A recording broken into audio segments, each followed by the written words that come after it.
De fin d'année, la fête de la Saint-Sylvestre pour 2024. Après une année 2023 bien réussie, une année qui a fait couler beaucoup d'encre, très chargée. Vous conviendrez avec moi qu'en tant qu'autorité, il est de bon temps que je puisse m'adresser à la population. La population ségovienne que je remercie et pour lesquels je reconnais tous les efforts abattus pour le développement socio-économique de la ville de Ségou. Au nom du conseil communal, de l'ensemble des populations, je voudrais dire à chacun et à chacune bonne et heureuse année 2024. Notre pays, pendant 2023, a beaucoup souffert, mais la commune urbaine de Ségou a joué sa partition. Grâce à Dieu le Tout-Puissant, qui nous a permis d'avoir ces consécrations.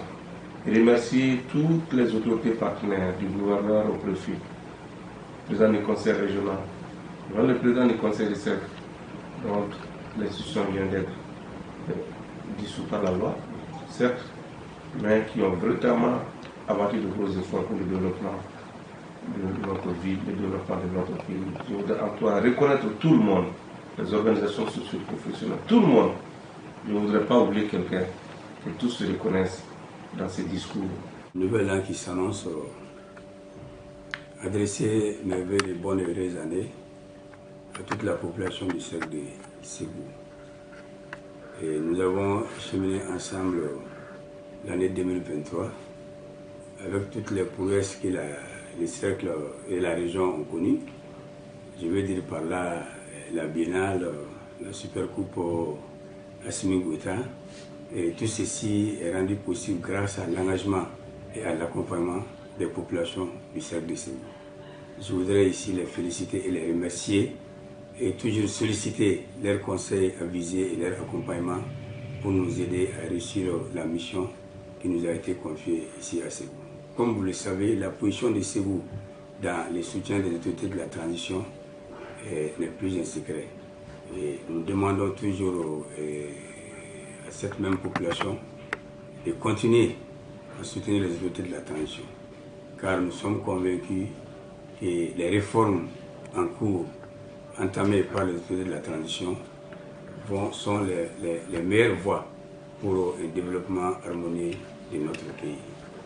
Et avant de terminer, je réitère mes sincères remerciements à toute la population de Ségou, particulièrement à nos collaborateurs, les sous-préfets, les services techniques et les partenaires au développement qui sont d'accord avec les trois principes édictés par le président de la transition, c'est-à-dire l'intérêt stratégique du Mali, l'intérêt des populations maliennes et le développement de façon générale. Tout ce qui va dans le sens de l'intérêt des populations du Mali, c'est dans cela que nous travaillons désormais.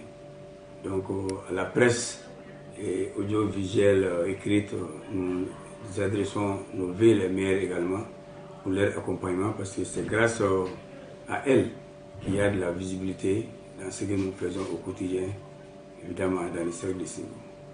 Merci à toutes et à tous et bonne fête de fin d'année et que l'année 2024 soit une année de paix, de prospérité, de joie, de bonne santé et des Maliens réconciliés à jamais. De cette nouvelle année 2024, je souhaite à toutes et à tous une très bonne année 2024. Que cette année 2024 voit dissiper tous nos problèmes. Problèmes de santé, problèmes d'emploi pour les jeunes, problèmes de vivre ensemble pour la communauté. Je souhaite ardemment que la paix revienne au Mali et dans tous ses compartiments. Et pour cette question de paix, je tiens à féliciter nos forces armées de sécurité pour tout ce qu'ils ont eu à faire comme réalisation dans le recouvrement de la paix et la quiétude pour la population malienne. Il faut le dire, sans badage, faudrait qu'on soit honnête, qu'on reconnaisse le mérite.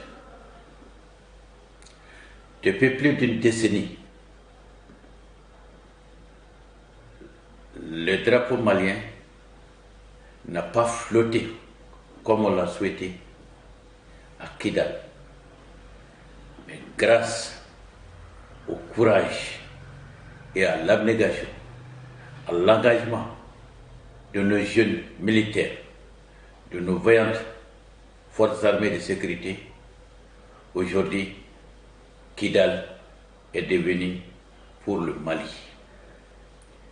Non seulement les drapeaux flottent à Kidal, mais aussi les populations de Kidal se considèrent aujourd'hui comme des Maliens tout entiers.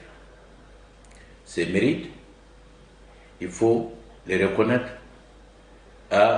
aux autorités de la tradition, aux vaillantes forces armées de sécurité et aussi à la population qui les a crus, qui les a soutenus, qui a accepté vivre dans la galère pour que l'armée puisse réaliser tout ce dont elle est capable de le faire. À cette armée, nous leur disons merci, mais nous leur disons aussi de continuer avec le labeur qu'ils ont commencé pour que le Mali puisse être entendu, pour que le Mali puisse être respecté sur l'échiquier international. La souveraineté soit totale à tout égard, totale sur le plan économique, totale sur le plan diplomatique. Et c'est en cela que le Malien va recouvrir son identité d'antan. Le Malien avait été respecté, mais depuis fort longtemps, ce respect a disparu.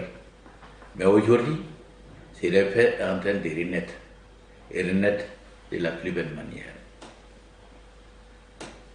C'est vrai, l'hivernage a quelque peu trébuché sur l'espace sous-régional et régional, surtout dans le contexte que nous vivons aujourd'hui. Mais ceci n'a pas empêché paysans, agriculteurs, le monde rural, pour toute la population malienne de soutenir sa force armée et de sécurité. Vive le Mali, vive les Maliens.